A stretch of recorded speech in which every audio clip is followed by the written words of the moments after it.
உங்கள் எல்லாருக்குமே தெரிஞ்சிருக்கும். ஸோ பப்ஜி விளையாடும் போது பார்த்தீங்கன்னா ட்ரிகர் யூஸ் பண்ணால் ரொம்பவே நல்லாயிருக்கும். ஸோ அதை பழகிட்டிங்கன்னா ரொம்பவே சூப்பராக இருக்கும். அதை தான் இன்றைக்கி நம்ம வீடியோவில் செய்ய போகிறோம். சரி வாங்க வீடியோவில் போகலாம்.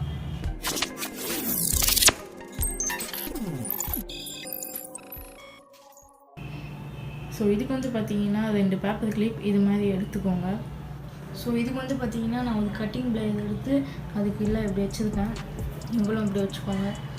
வச்சுக்கிட்டு 2 பக்கமும் மடக்கிக்கோங்க.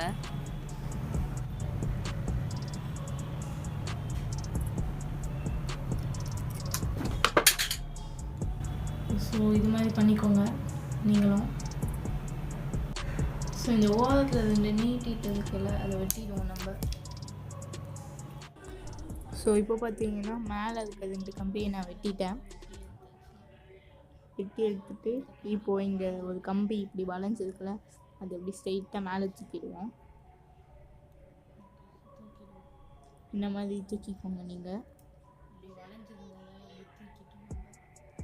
தூக்கிட்டு அதை அப்படியே தாக்கிடுங்க. வளைஞ்சிருந்ததை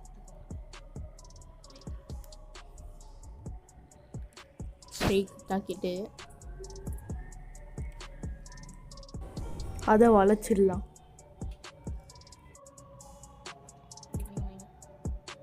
இப்போ தான் பார்த்தீங்கன்னா நான் வெளில வெட்டி எடுத்துட்டேன். அந்த ஓரத்தில் இருந்ததை வெட்டி எடுத்துகிட்டு பார்த்தீங்கன்னா இதே மாதிரி நான் இன்னொன்று செஞ்சுருக்கேன்.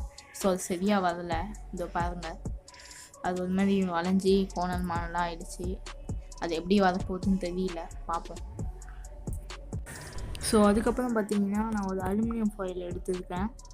ஸோ அதை எடுத்து நான் பண்ணுற மாதிரி நீங்களும் பண்ணிக்கோங்க.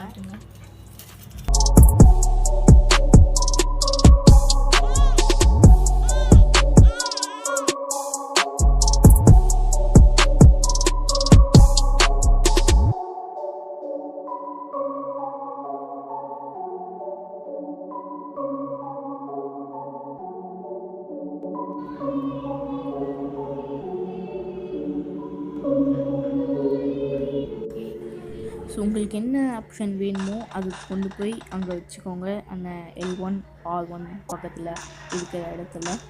நான் வந்து பார்த்தீங்கன்னா ஷூட்டிங் பட்டனும் அப்புறம் ஸ்கோப் பண்ணுற பட்டனையும் தூக்கி அங்கே வச்சுருக்கேன். ஸோ நான் அப்போவே சொன்னல R1 ஒழுங்காக செய்யலை, கோணல் மூலம்லாம் வந்துச்சுன்னு. ஸோ அது மாதிரி இங்கே அந்த R1 வேலை செய்யலை. ஸோ திடீர்னு வேலை செய்யலை. ஆனால் L1 செம்மையாகவே வேலை செய்யுது. நீங்களே பார்க்குறீங்க, பாருங்கள்.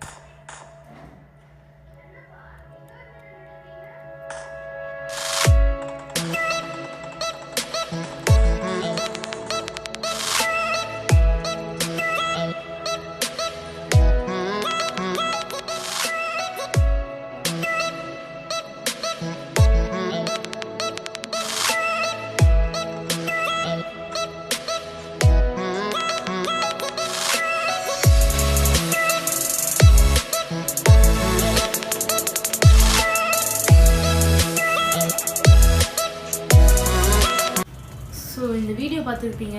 இந்த வீடியோ பிடிச்சிருந்தா லைக் பண்ணுங்கள், ஷேர் பண்ணுங்கள், மறக்காமல் சப்ஸ்கிரைப் பண்ணிவிட்டு பக்கத்தில் இருக்க பெல் சிம்லையும் ப்ரெஸ் பண்ணிக்கோங்க.